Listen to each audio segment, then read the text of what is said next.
हाँ तो वेलकम बच्चों, आज के ज्योग्राफी क्लास में आपका स्वागत है। आज हम लोग पढ़ेंगे भारत की बहुउद्देशीय परियोजनाओं के बारे में। ठीक है, भारत की बहुउद्देशीय परियोजनाओं के बारे में। बहुउद्देशीय परियोजना क्या है और इससे क्या बेनिफिट होता है, उस पर हम लोग विस्तार से चर्चा करेंगे। और हम लोग पहले एक चार्ट बना लिए हैं, जिसमें देखा गया है कि भारत की जो बहुउद्देशीय परियोजनाएं हैं वह परियोजना किस नदी पर है और उससे कौन कौन से राज्य लाभान्वित हो रहे हैं, उससे उस लाभ प्राप्त कर रहे हैं। उन्हीं सब का एक चार्ट हमने तैयार किया है, जो परीक्षा की दृष्टि से बेहद ही अहम रहने वाला है। और आप इसको देखेंगे, समझेंगे और याद करेंगे। देखते हैं हम लोग क्या है।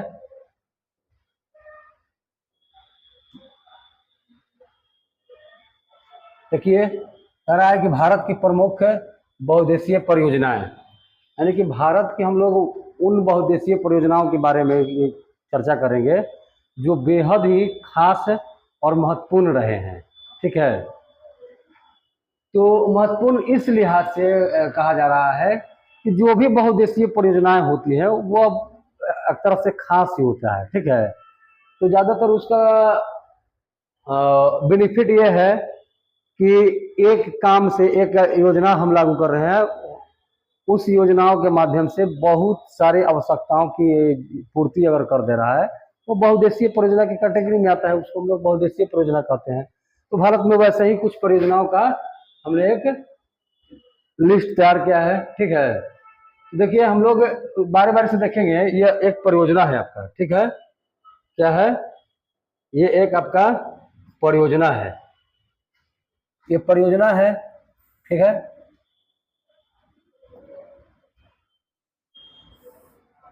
फिर वह कौन सी नदी पर है, उसका उद्देश्य क्या है, ठीक है, और वो उससे लाभान्वित होने वाले राज्य कौन कौन से हैं।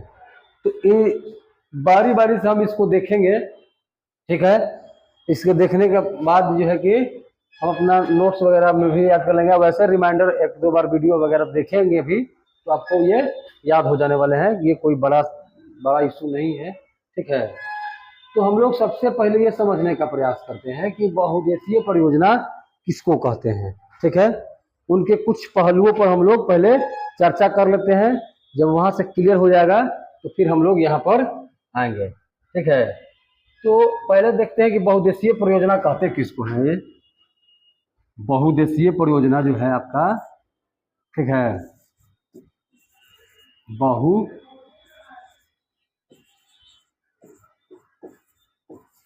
बहुउद्देशीय परियोजना है क्या?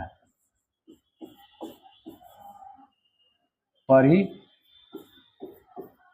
कहते किसको है? सबसे तो पहले यही समझना अनिवार्य हो जाता है कि बहुउद्देशीय परियोजना है क्या। देखिए, योजना के तो मतलब समझ रहे होंगे। ठीक है, इसको अगर हम लोग बारी बारी से पार्ट बाय पार्ट इसको और काट करके देखें, ठीक है, इसका सभी विच्छेद करके देखें, तो बहुउद्देशीय परियोजना, परियोजना का मतलब है जिसे किसी भी एक तरफ से प्लान कर रहे हैं डेवलपमेंट के लिए, या जैसे ज़्यादातर या नदियों पर जो बांध बनाए जाते हैं, तो उसका मुख्य जो है कि कारण होता है कि पानी को ना एकत्रित करना, या जल विद्युत तैयार करने के लिए, फ्लड कंट्रोल करने के लिए, ठीक है, या खेतों में सिंचाई व्यवस्था को दुरुस्त करने के लिए भी बहुउद्देशीय परियोजनाएं लाई जाती हैं। तो यानी कि वैसी परियोजना, ठीक है, अगर हम लोग बहुउद्देशीय परियोजना की बात करते हैं तो इसको ऐसे डिफाइन किया जा सकता है कि वैसी परियोजना, ठीक बा, वैसी परियोजना, वैसी परियोजना जिससे बहुत सारे उद्देश्यों की पूर्ति होता हो।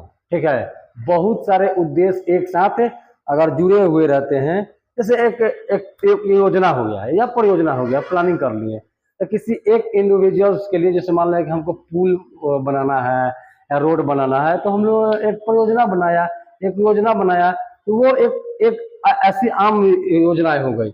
और बहुउद्देशीय परियोजनाएं उनको कहेंगे जिससे बहुत सारे काम सध रहे हों। ठीक है, जैसे मान लीजिए कि हमने एक योजना लाया, ठीक है, हमने एक योजना लाया, उससे बहुत सारे उद्देश्य पूर्ति हो रहे हैं, ठीक ना, उससे उद्देश्य, बहुत सारे उद्देश्य उससे जब पूर्ति हो रहे हो तो उसको हम लोग बहुउद्देशीय परियोजना करते हैं। तो बहुत सारे उद्देश्य क्या हो सकते हैं, आप जो है कि एक परियोजना लाएं, एक डैम बनाए, ठीक ना, एक डैम बनाए, और उससे जो है कि आपने तो एक काम किया, अनेक काम इसमें इंक्लूड हो जा रहा है, हो पा रहा है, ठीक है। या बड़े बड़े हम लोग ना बांध वगैरह जो है कि बनाए और पानियों को रोकने का व्यवस्था किया, ठीक है, बांध बनाए तो सबसे पहले है कि उससे हम लोग ना उससे सिंचाई की भी व्यवस्था कर लिए, ठीक है, उससे जो है उससे और क्या किया जा सकता है, उससे हम लोग ना बिजली तैयार करने का प्लान बना लिया, ठीक ना, उससे हमने बिजली तैयार करने का प्लान बना लिया, यानी कि योजना बना लिया, ठीक है, बिजली यानी कि उत्पादन हो जा रहा है, सिंचाई हो जा रहा है, ठीक है। या इसके अलावा भी जैसे मान लीजिए कि कोई क्षेत्र में जो है कि बाढ़ वगैरह ज़्यादा, बाढ़ प्रवण इलाका है, तो बाढ़ वगैरह जो है कि उसको रोकथाम के लिए हमने योजनाएं बनाई, ठीक है। तो इसका मतलब बाढ़ नियंत्रण भी कर सकते हैं, बाढ़ नियंत्रण कर सकते हैं, ठीक है, उन योजनाओं के तहत। देखिए जनरली जो है ना कि या तो किसी क्षेत्र, कोई क्षेत्र जो है कि बहुत सूखा है, वहां पर पानी की अवेलेबिलिटी जो है कि बहुत कम है, उन क्षेत्रों में सिंचाई व्यवस्था को दुरुस्त करने के लिए भी योजनाएं तैयार किए जाते हैं। तो अगर इस पर एक केवल और केवल सिंचाई हमारा पर्पस रहे, ठीक है, तो वह तो सिंपल सा एक योजना हो गया, एक जो है कि एक प्लान जो हो गया आपका, सिंपल सा एक प्लान हो गया। लेकिन वहीं अगर हमने एक काम किया और इससे बहुत अन्य और काम हो पा रहे हो, तो उस योजना को हम लोग बहुउद्देशीय योजना की कैटेगरी में रखते हैं। तो बहुउद्देशीय परियोजना से मुख्य रूप से यह सिंचाई की व्यवस्था दुरुस्त रहती है, बिजली भी तैयार कर सकते हैं और बाढ़ नियंत्रण कर सकते हैं। तो वैसे अनेकों उदाहरण देखने के लिए हमारे भारत में मिलता है, जहाँ पे जैसे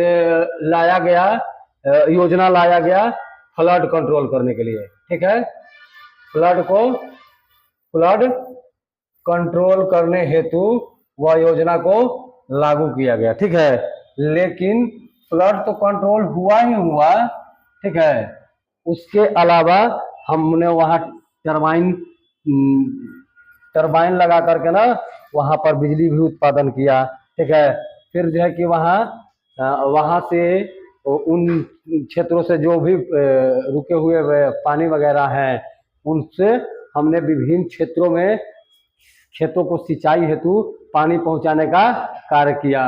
उससे ना फिर एक चीज और इसमें इंक्लूड होता है कि नहरों को जो जल प्राप्त होता है, ठीक ना, तो कभी कभी ये भी चीज देखा जाता है कि हमने एक बोल्डर बनाया, एक बांध बनाया, और क्या उसमें किए कि उससे जो नहरें हैं उन नहरों को हमने पानी पहुंचाने का कार्य किया, जो नहर सिंचाई वगैरह करने के लिए उपयोग में लाता है, ठीक है। जैसे हम लोग एग्जाम्पल के तौर पर ले सकते हैं, एक कोसी का नाम सुने होंगे, ठीक है। तो कोसी जो है, कोसी क्षेत्र बाढ़ प्रवण इलाका है, और वहां पर जो है ना कि जैसे ये बारिश का मौसम वगैरह जो है आता है, तो वहां पे देखिएगा कि बाढ़ से त्राहिमाम मच जाता है, लोग जो है कि घर से पलायन कर जाते हैं, वहां से छोड़ करके कहीं दूसरे जगह पर उसको आश्रय लेना पड़ता है, ठीक है। तो ऐसा स्थिति जो है उत्तरी बिहार में हमेशा बना रहता है। तो उसके लिए एक बहुउद्देशीय परियोजना लाया गया, कोसी परियोजना नाम सुने होंगे, ठीक है।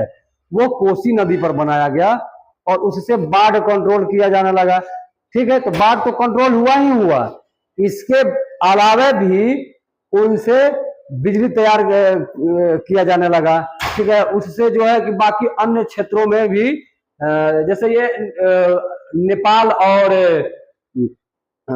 नेपाल सरकार और बिहार सरकार की सम्मिलित परियोजना है, कोसी परियोजना, तो उसमें उससे नेपाल में भी जैसे जो सूखे इलाके हैं उन क्षेत्रों में पानी को धारा दिया गया, तो वहां से वो काम भी सध गया। तो एक तीर से अगर अनेक निशाने साधे जा रहे हैं, दैट्स कॉल्ड बहुउद्देशीय परियोजना। ठीक है, उसको हम लोग ना मल्टीपर्पस प्रोजेक्ट के नाम से जानते हैं। तो ऐसे ऐसे बहुत सारे एग्जांपल्स मिल सकते हैं। ठीक है, यानी कि एक काम कर रहे हैं, तो यानी कि एक परियोजना में बहुत सारे कार्य को अगर अंजाम दिया जा रहा है तो वो बहुउद्देशीय परियोजना के कैटेगरी में आता है। ठीक है, तो उसी हिसाब से हम लोग ना चार्ट देखेंगे, लिस्ट देखते हैं कि कौन जो है कि कौन सी बहुउद्देशीय परियोजना कौन सी नदी पे है। ठीक है, और उससे लाभान्वित होने वाले कौन कौन से राज्य हैं। ठीक, और उससे जो है कौन सी उद्देश्यों की पूर्ति हो रही है। ठीक है, तो मैं पहले ही बता देता हूं कि अगर कोई भी बहुउद्देशीय परियोजना है और तीन चीजें आपको कॉमन मिलेगी। एक आपका बाढ़ नियंत्रण है, एक जो है कि आपका बिजली तैयार करना है, और दूसरा है आपका सिंचाई करना। तो ये कॉमन चीजें हैं, यह सब में रहेगा ही रहेगा। ठीक है, क्योंकि जब इतना सारा प्रोजेक्ट जब तैयार किया जाता है तो बहुत सारे इसका बजट बनता है। बजट बनता है तो एक काम के लिए बजट नहीं बनाए जाते हैं, इससे अनेकों कार्य साधे जाते हैं। तो एनर्जी जो है कि तैयार इससे भी किया जाता है। इसको हम लोग जल विद्युत कहते हैं। ठीक है, क्या कहते हैं? जल विद्युत। ठीक है, इससे ना जल विद्युत करते हैं। बड़े बड़े ऊंचे स्थानों से ना, ऊंचे स्थानों से जल को गिराया जाता है, और गिराने के बाद टरबाइन चला करके ना बिजली उत्पादित किया जाता है। और बाकी अन्य क्षेत्रों में जहाँ बिजली को मुहैया करा दिया जाता है। ठीक है, तो हम लोग देखते हैं अगला क्या कह रहा है, बारी बारी से देखते हैं। देखिए, भारत की बहुउद्देशीय परियोजना हो गया, इसमें आपका पहला ना है भाखड़ा। ठीक, बस पहला है आपका भाखड़ा। ठीक है, पहला आपका क्या है? भाखड़ा नांगल है। तो भाखड़ा नांगल जो है सतलज नदी पर है। आपको यही बात याद रखना है कि आपको ऑब्जेक्टिव फॉर्म में सवाल ये होंगे कि भाखड़ा नांगल परियोजना निम्नलिखित में से किस नदी पर अवस्थित है। सवाल आपका इस फॉर्मेट में हो सकता है, और ये आपके ऑप्शन में दे सकता है कि महानदी, तुंगभद्रा, मुराक्षी, दामोदर, इस तरीका से। तो आप नदी याद करेंगे, और उद्देश्य जो है कि सब में कॉमन है। फ्लड कंट्रोल जो है आपका विद्युत उत्पादन है, और सिंचाई इस सब में कॉमन ही रहता है। तो कहीं कहीं नहीं भी होगा। ठीक है, तो वो एक्सेप्शन केसेस हैं। फिर आपका दामोदर परियोजना, तो वो दामोदर नदी पर है। ठीक है, हम लोग इस सब चीज का जिक्र करते जाएंगे। सतलज नदी पर तो यह है भाखड़ा नांगल, जल विद्युत तैयार करना, सिंचाई करना, इसका मुख्य उद्देश्य है। और आपका ये जो है कि लाभान्वित राज्य इससे होंगे, ये पंजाब है, हरियाणा है, राजस्थान है, आपका हिमाचल प्रदेश है। ठीक है, उसी प्रकार से आप दामोदर परियोजना की अगर जिक्र करते हैं तो यह दामोदर नदी पर है। इसका काम है विद्युत सिंचाई और फ्लड कंट्रोल। यह बिहार, वेस्ट बंगाल और एमपी, मध्य प्रदेश में इससे लाभान्वित हो रहे हैं। हीराकुंड बांध जो है आपका महानदी पर है। ठीक है, हीराकुंड बांध महानदी पर है। इसका भी उद्देश्य जो है कि विद्युत और सिंचाई है। यह जो है कि आपका उड़ीसा में है। तो आपको दो चीजों पर ध्यान देना है। पहला चीज जो है कि कौन सी नदी पर है, और यह किस राज्य में अवस्थित है। ठीक है, आपका ऑब्जेक्टिव में सवाल यहीं से बनेगा, चाहे तो वो बोर्ड का हो, चाहे तो वो किसी भी कंपटीशन के लिहाज से हो। ठीक है, फिर अब आगे बढ़ते हैं तो देखते हैं कि तुंगभद्रा। तो तुंगभद्रा जो है तुंगभद्रा नदी पर है। तुंगभद्रा परियोजना तुंगभद्रा नदी पर है। ठीक है, और तुंगभद्रा जो है नदी आंध्र प्रदेश और कर्नाटका इससे लाभान्वित हो रहा है, यह परियोजना से। ठीक है, इसका काम है विद्युत और सिंचाई उत्पादन करना, विद्युत उत्पादन करना और सिंचाई की व्यवस्था को दुरुस्त करना। यानी कि विभिन्न नहरों को इससे जोड़ा गया है, जो बाकी के अन्य मैदानी भागों में जाकर के वह विस्तारित रूप से वहां जल उपलब्ध कराता है, जिससे सिंचाई हो पाता है। ठीक है। फिर है आपका म्यूराक्षी। म्यूराक्षी जो है कि मेवाड़ी नदी पर है, और यह है आपका वेस्ट बंगाल में। यह कहाँ है? यह आपका वेस्ट बंगाल में है। फिर उसी प्रकार से जब हम लोग आगे बढ़ते हैं तो देखते हैं कि नागार्जुन सागर परियोजना कृष्णा नदी पर है। ठीक है। नागार्जुन सागर जो है आपका कृष्णा नदी पर है, और ये जो है आपका आंध्र प्रदेश में है। ये कहाँ है? आपका आंध्र प्रदेश में है। ये है आपका आंध्र प्रदेश में। ये है आपका आंध्र प्रदेश में। ये आपका कहाँ जाता है? आंध्र प्रदेश में जाता है। ठीक है। फिर उसी प्रकार से गंडक। ठीक है।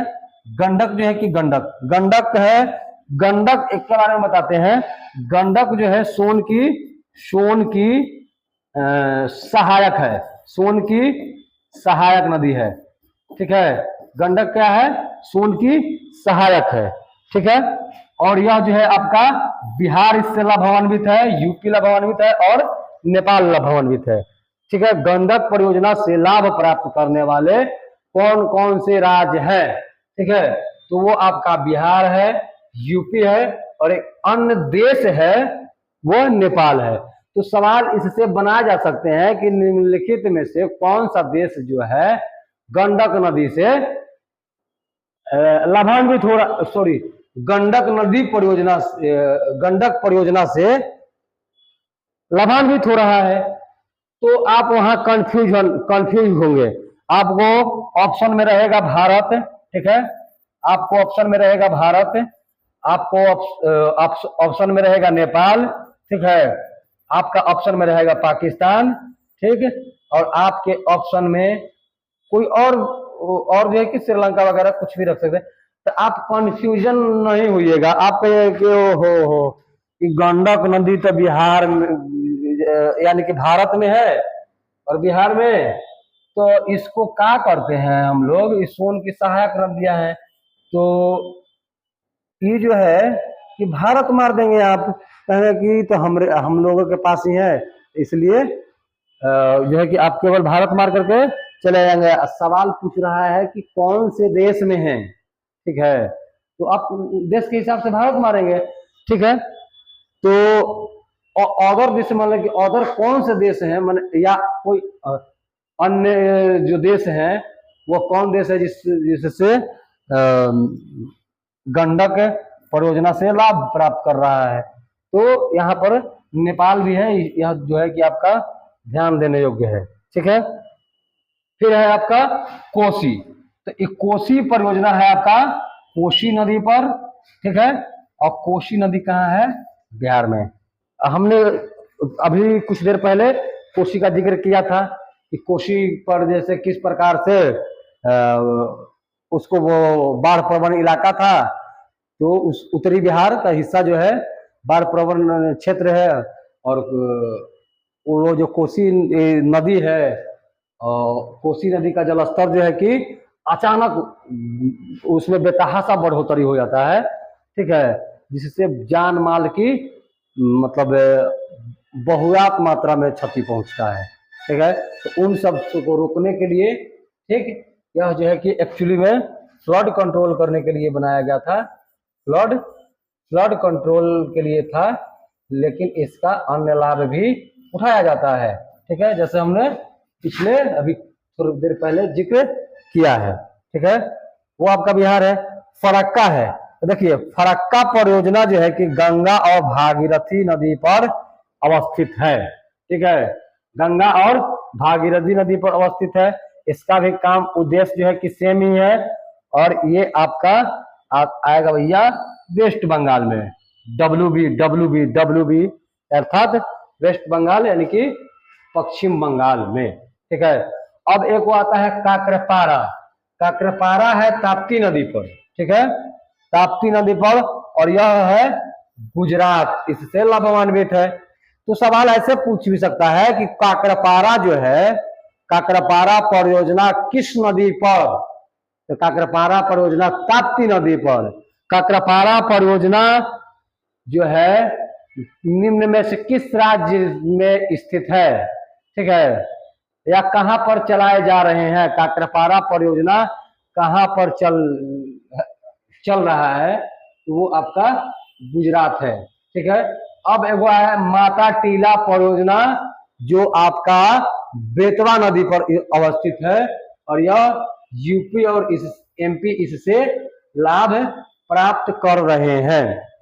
तो आज देख लीजिए, और ये आपको अगर एक स्क्रीनशॉट रखना है तो मैं थोड़ी देर के लिए हट जाता हूं, आप स्क्रीनशॉट रख सकते हैं, ले सकते हैं, ठीक है। तो आप स्क्रीनशॉट जो है कि ले सकते हैं।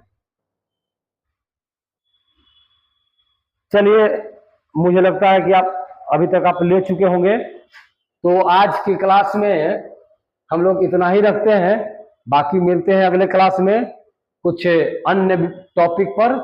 तब तक के लिए शुक्रिया एंड थैंक्स।